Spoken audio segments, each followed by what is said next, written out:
Graças e paz a todos os irmãos e amigos que nos acompanham pelas redes sociais, em especial o grupo Intercessores no Facebook. Tá? Nós estamos aqui para ministrarmos a lição de número 2 da nossa revista Compromisso, essa revista aqui, tá? Que tem por título O Cristianismo Pioneiro. Tá? Essa lição ela vai ser ministrada amanhã na Igreja Batista Jardim Paulistano. E eu já postei no Facebook o slide dessa lição. Tá? Esse vídeo também vai ser postado no YouTube. Então eu peço que todos os irmãos e amigos possam estar indo lá no YouTube e clicando lá em gostei, né? Para que possam nos ajudar na divulgação da lição. Tá? Eu vou aqui somente preparar aqui o slide aqui para a gente começar. Enquanto isso, vamos vendo se mais pessoas chegam aí para a gente começar.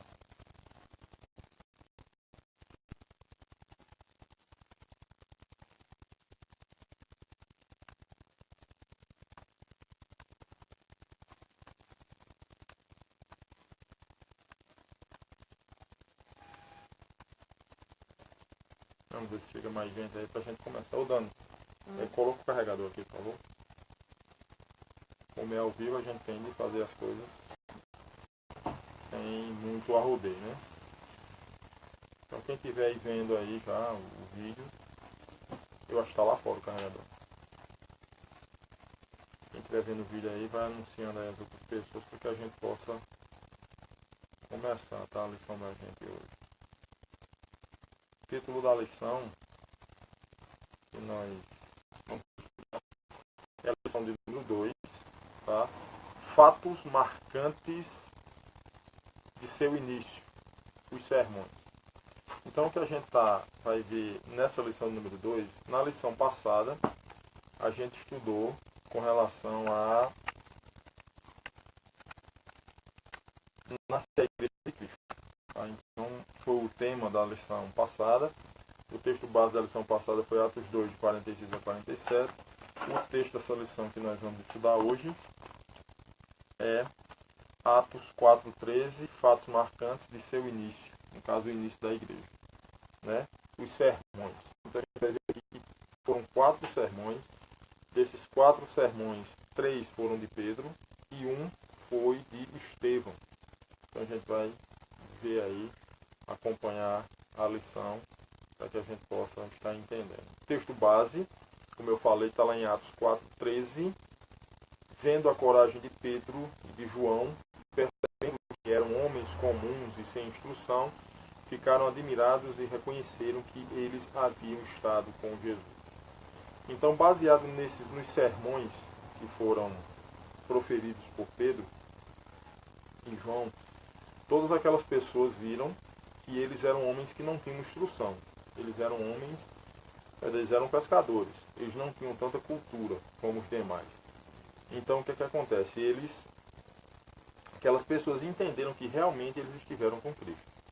Então a gente pode ter a noção de que não é sabedoria humana, não é preparo humano. Claro que para ministrar uma lição tem que ter um preparo, claro que para pregar a mensagem do Evangelho tem que ter um preparo, isso aí sem dúvida. Agora Deus ele usa quem quer, da forma que quer, do jeito que quer, e ele não dá satisfação a ninguém, tá?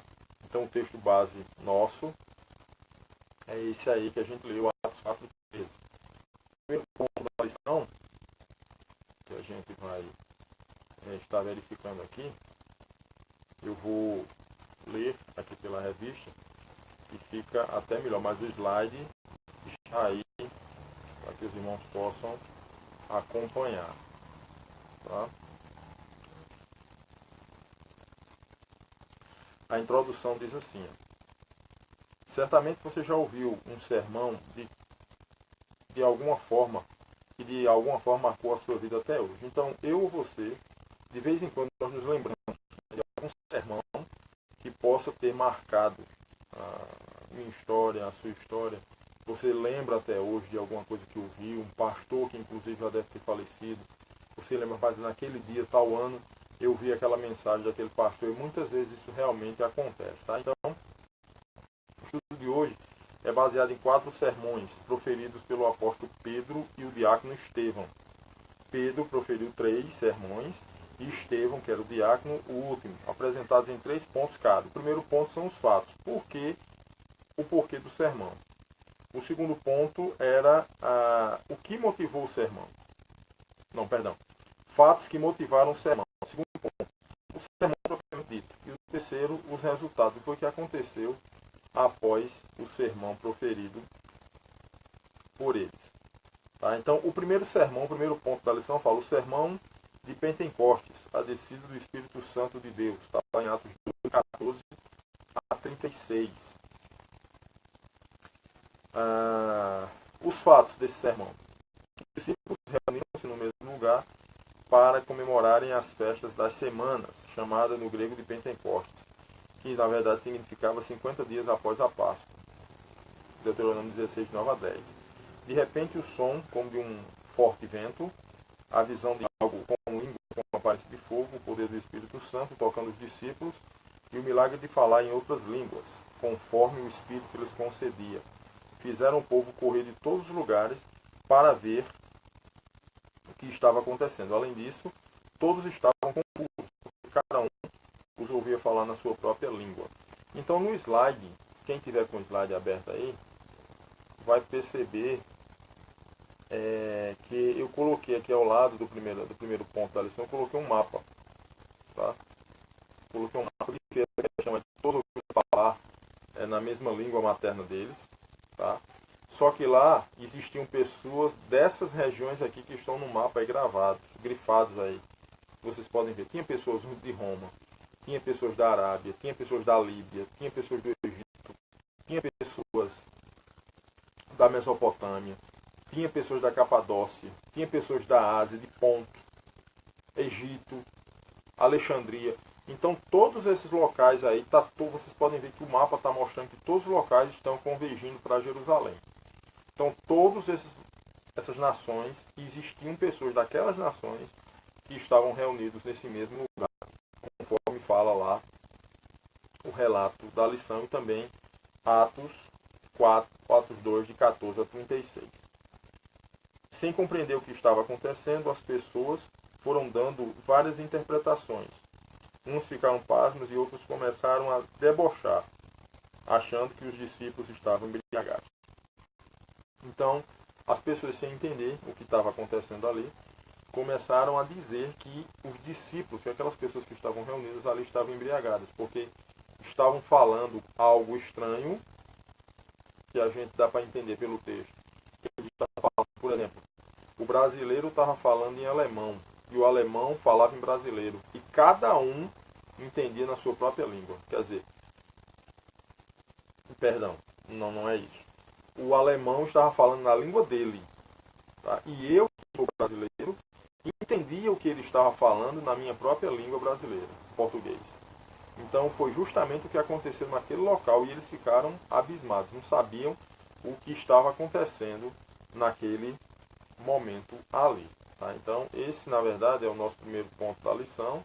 Vamos dar continuidade aqui.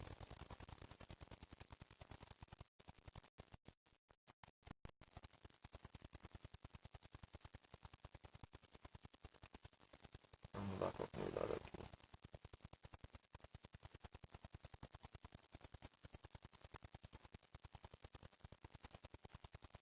O mapa que vocês viram, né? Eu já mostrei a vocês.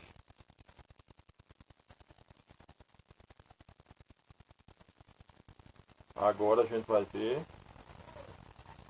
a questão também aqui do sermão de Pedro, né?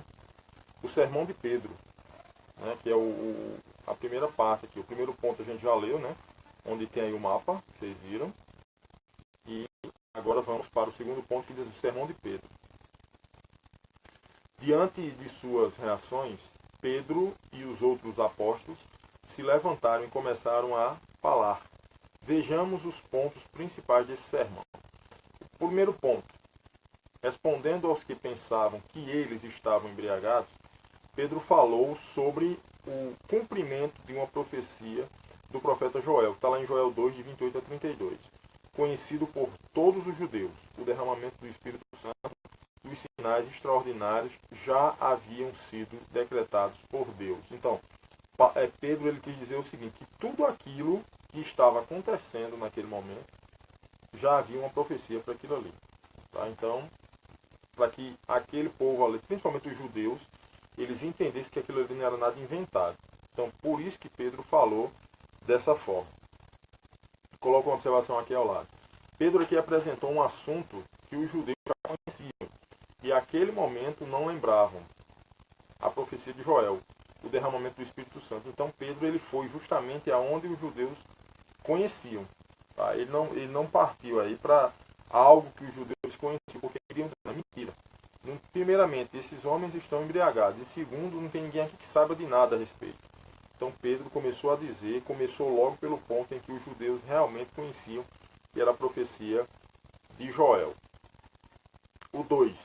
Em seguida, ele apresentou Jesus, realçando seus feitos na presença de muitos que ali estavam, bem como a rejeição deles, culminando com a sua morte. Falou ainda sobre as incontestáveis provas em cumprimento de profecia. Está lá em Salmo 16, de 8 a 11, da ressurreição de Jesus, provando ser ele mesmo o Filho de Deus. Então ele também falou sobre a ressurreição de Jesus e apontando Jesus como sendo o Filho de Deus. Pedro apresenta Jesus em forma que sem ele, no caso Jesus, nada daquilo teria acontecido. Então Pedro ele começa a dizer, isso aqui não é mérito nosso, isso aqui não é porque a gente quer fazer, isso aqui não é porque a gente está embriagado, não. Isso aqui é porque Jesus é quem promove tudo isso. Concluindo sua explicação, Pedro citou outra referência profética davídica, no caso, vinda de Davi, Salmo 110, 1, afirmando a exaltação de Jesus Cristo pelo próprio Deus, confirmando mais uma vez sua ressurreição e glorificação nos céus, à destra de Deus. Está lá no verso 33 e 35. Para os judeus, relembrar as profecias era importante. Então, foi o que ele fez. Ele relembrou aos judeus aquilo que eles estavam esquecidos. Tá? Os resultados desse primeiro sermão aqui. O apelo foi feito, uma afirmação ousada e confiante, e a resposta foi imediata. Irmãos, o que devemos fazer? Isso é a pergunta que todos fizeram. Pedro, João, o que é que a gente deve fazer? Aí ele responde, arrependimento e confissão de pecados. É o caminho que muitos seguiam naquela manhã, sendo imediatamente batizados e galardoados com a unção do Espírito Santo. Então, nesse caso aqui, o melhor é arrependimento e confissão do pecado. No caso aqui, claro, a Deus. Tá? Então, foi o que eles foram orientados a fazer mediante a pergunta. O segundo sermão de Pedro, o sermão da afirmação. Pedro no templo. Eu coloquei aqui um resumo, tá? Dessa primeira parte aqui sobre os fatos. Pedro e João aqui curam um deficiente mendigo. Eles viram que não seria apenas entregar uma esmola que resolveria o seu problema. Eles estavam vendo além, queriam a oportunidade de pregar a Jesus. Então, o que é que ele mostra aqui? Que esses homens eles não perdiam oportunidade. Eles não perdiam tempo. Eles viram um mendigo clamando na frente do templo, pedindo esmola, aleijado. E eles, não, ali é uma área propícia para a gente pregar a Jesus Cristo. E foi o que eles fizeram. Eles foram até aquele homem, curaram aquele homem e mandaram o homem se levantar. E a Bíblia diz que o homem entrou alegre no templo. Está lá em Atos 3, de 11 a 26. Então, o outro ponto que a gente pode ver aqui, que é a parte do sermão de Pedro, eu também faço um resumo. Em primeiro lugar, Pedro tira a glória de si e a deixa para Jesus, afirmando que quem faz aquilo foi ele, no caso Jesus. Depois afirmou o senhorio de Cristo e em seguida aponta os responsáveis pela morte de Jesus, porém informa que existe retorno, entre parênteses aí, arrependimento, até que os líderes religiosos chegaram e os prenderam. Então o que é que acontece? Por eles terem curado aquele homem, por eles terem feito aquele milagre na vida daquele homem, por Jesus, na verdade, ter feito através da vida deles, o que foi que eles fizeram? As pessoas que ali estavam tentaram endeusá-los, como a gente vê nos dias de hoje. Eu acredito que amanhã eu vou levar para a classe, eu não consigo colocar no slide, mas amanhã eu vou levar para a classe um vídeo onde mostra pessoas querendo, na verdade, serem Deus. Né? Pessoas, na verdade, querendo serem Deus. Deixa eu ver se alguém colocou algum comentário aqui. Não, ninguém colocou ainda. Vamos prosseguir aqui, tá? Só um momento aqui. Então, ele fez isso. Ele tirou a glória dele e disse, não, isso aqui não é para mim, isso aqui é ele está fazendo em nome dele. Tá? Então, esse é o primeiro ponto. O resultado desse sermão de Pedro foi o seguinte. Muitos dos que ouviram esse sermão se converteram, elevando o número dos discípulos para quase 5.000. Oposição, perseguição, prisão ou qualquer outra coisa não pode impedir a expansão do Evangelho de Cristo. Então ele está dizendo o seguinte, que nesse caso começou com 12. Um se matou, Matias o substituiu, continuou com 12. Então desses 12, já temos aproximadamente 5.000. Então, o Evangelho ele está sendo propagado. O segundo sermão de Pedro, o sermão do antagonismo religioso. Pedro no Sinédrio. Então, na verdade, eles foram presos. Né? Então, eles foram levados até o Sinédrio, que era o local ali de reunião ali dos líderes religiosos. Eu faço um resumo também aqui dessa primeira parte, tá? Dos fatos e do sermão de Pedro. Neste terceiro sermão, Pedro pergunta se é justo ser punido por fazer o bem. E afirma que quem curou aquele homem foi Jesus. Os chefes religiosos os soltaram, porém os ameaçaram para que não mais falassem de Jesus. Ambos disseram que é melhor obedecer a Deus do que ao homem. Coloco uma observação. Pedro, que antes negara o Mestre, agora com ousadia prega a palavra. Como é importante o agir do Espírito Santo na vida de alguém. Eu gostaria de frisar esse ponto aqui, por quê? Porque lembram que lá na prisão de Jesus, Pedro negou. Mas como nós servimos a um Deus que dá a segunda chance, não é igual ao homem, porque nós, se você errar contra a minha pessoa, se você disser alguma coisa contra mim, eu vou ficar relembrando isso por muitos e muitos anos, e pode ser que eu chegue até o dia da minha morte e ainda me lembre daquilo de mal que você fez na vida com relação à minha pessoa. Deus é diferente. E uma coisa, precisamos entender que naquela parte lá, quando eles negaram a Jesus, quando Pedro não tinha o Espírito Santo ainda. Quem lembrar, quem lê as Escrituras Sagradas entende que naquele período lá, Pedro não tinha o Espírito Santo ainda. Lembram que quando Jesus foi ascender aos céus, antes de ir, ele soprou sobre eles e disse, recebam o Espírito Santo. Então, a partir daquele momento, para frente, o Espírito Santo começou a agir naqueles homens. Antes, Jesus estava aqui. Então, não haveria necessidade do Espírito Santo ainda. Quando Jesus foi partir aos céus, ele, na verdade, soprou lá e distribuiu, vamos dizer assim, o Espírito Santo sobre aqueles homens. O outro ponto aqui no outro slide é a continuação do resumo que eu fiz anteriormente, onde fala da prisão deles, onde fala que eles, Pedro mesmo dizendo aqui se é melhor servir a Deus ou servir aos homens, obedecer a Deus aos homens, e aqui abaixo nós temos os resultados.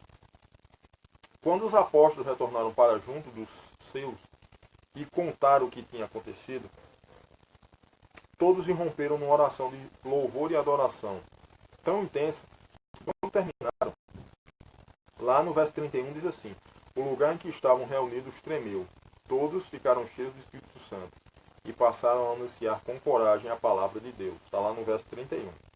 Na proporção em que os líderes religiosos se enraiveciam, a multidão se alegrava e louvava ao Senhor. As ameaças feitas ficaram abafadas pelas vozes do povo e glorificavam a Deus pelos seus feitos grandiosos. Aqueles homens, na verdade, eles foram ameaçados ali para não falar mais de Jesus. Eles foram soltos, né? Eles foram libertos, porém, quando foram libertos, aqueles homens que eram os chefes religiosos disseram, a gente vai libertar vocês, agora vocês não vão mais falar em Jesus Cristo. Então, as intimidaram com essas ameaças. Eles prosseguiram e continuaram a falar, a propagar o Evangelho. Tá? O quarto e último sermão. O sermão da história do povo de Deus. No caso aqui, Estevão. Está lá em Atos 7, de 1 a 49. Estevão foi um dos 7 diáconos escolhidos para ajudar os apóstolos. Apesar de ter vivido pouco tempo, ele se destacou porque era um homem cheio de graça e de poder. Está grifado aí. Tá? Eu coloco ao lado. A graça e o poder de Deus muitas vezes se manifesta não em ações, mas na vida. Muitas vezes vocês não vão estar levantando defunto, não. Vocês não vão estar ressuscitando ninguém, não.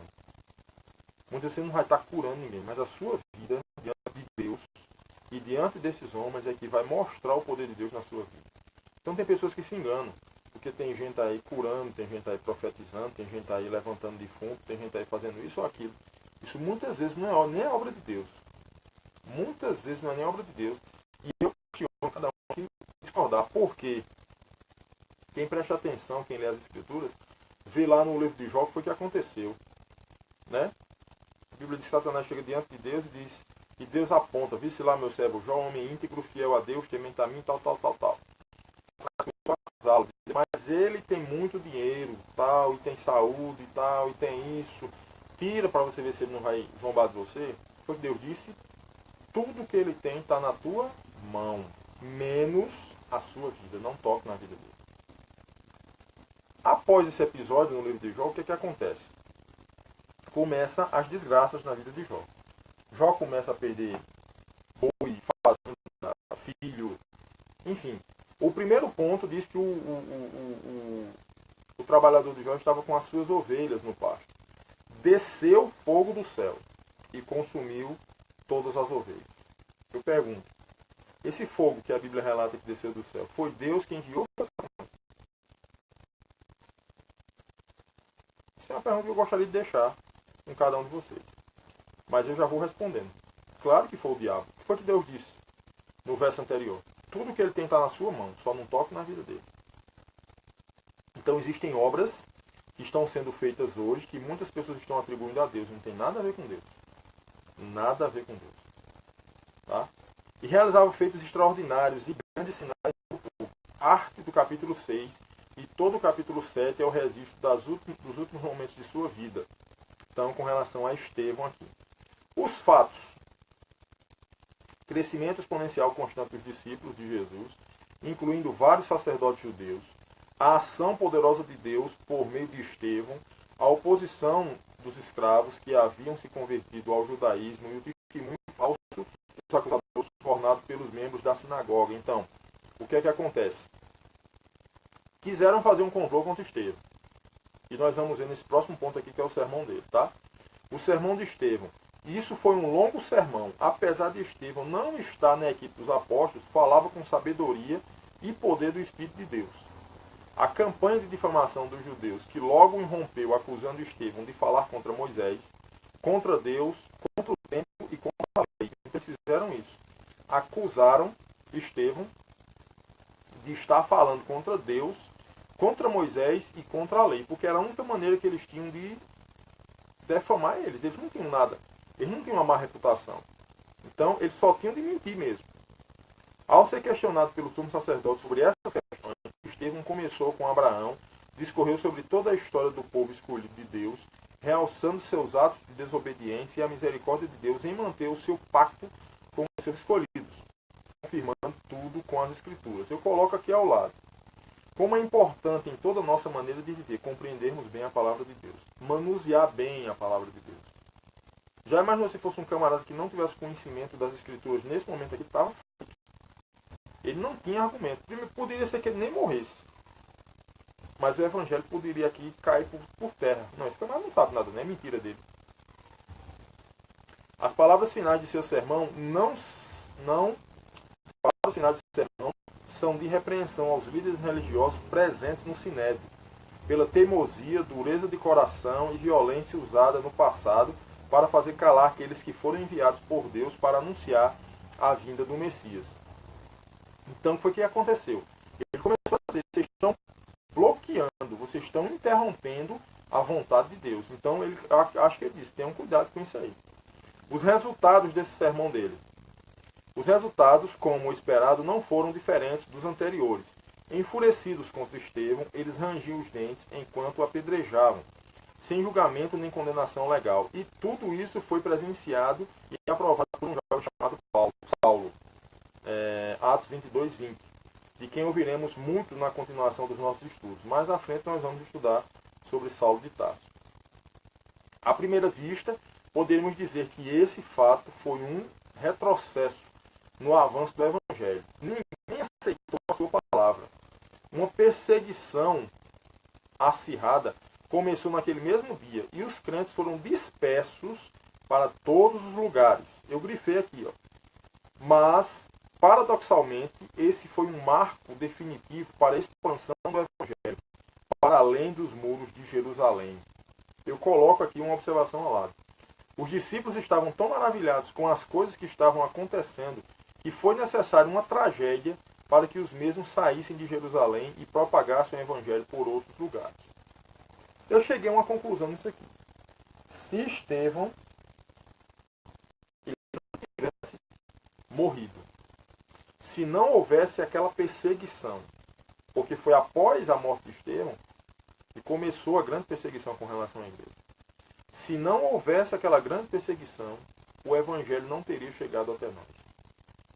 Então, quando eu quero chegar? Existem coisas que aparentemente são ruins, que vão acontecer na minha ou na sua vida, e vai ser para a glória de Deus. Exemplo. A morte de um familiar pode ser alguma coisa semelhante, eu não sei. O fim de um namoro, não sei. A perda de um emprego, não sei.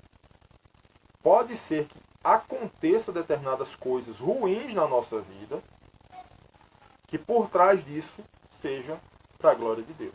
Aparentemente são ruins, mas pode ser para a glória de Deus. Isso é um exemplo que eu estou falando aqui, essa questão de Estevão. Estevão foi morto, apedrejado. A Bíblia diz que lançaram as vestes de Estevão ensanguentadas nos pés de Saulo de Tarso. Começou a igreja. Saulo começou a perseguir a igreja.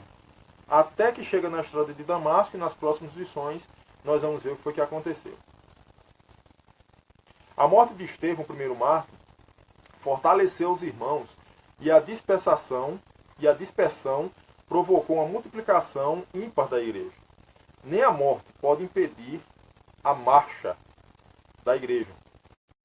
Nem a morte pode impedir a marcha da igreja de Cristo. Esta é uma vitória já garantida pela ressurreição de Jesus. Então, a tragédia da morte dele ocasionou a dispersão da igreja e a propagação do Evangelho. A nossa conclusão de hoje. Como dissemos no início, estes sermões encerram grandes e poderosas lições para os nossos dias. O que mais me impactou? Isso é uma pergunta. Você tem sofrido perseguição? Tem sido confrontado por causa das suas convicções bíblicas? Ou tem sido tentado a negar a fé em Jesus? Reflita sobre essas questões e peça ao Senhor que lhe dê a mesma ousadia destes servos do passado para continuar a obra de proclamação das boas novas de salvação. Então, essa foi a nossa lição de número 2 da nossa Escola Bíblica Dominical. Né? Eu espero que os irmãos possam aproveitar. Peguem o slide que já está postado. Peguem, estudem com seu professor. Você que é professor que está usando o slide, utilize bem, utilize para a glória de Deus. Tá? E eu peço a você o seguinte, que vocês voltem lá no YouTube, vai ser esse mesmo vídeo lá no YouTube. Vocês curtam lá, isso nos ajuda muito. Tá? Visualizem, curtam lá. Está sendo postado agora aqui no canal, no Facebook, mas eu vou estar baixando para estar postando lá no YouTube, tá bom? Então que Deus nos abençoe, que nós possamos ter uma vida que honre e glorifique o nome de Deus, que Deus nos abençoe.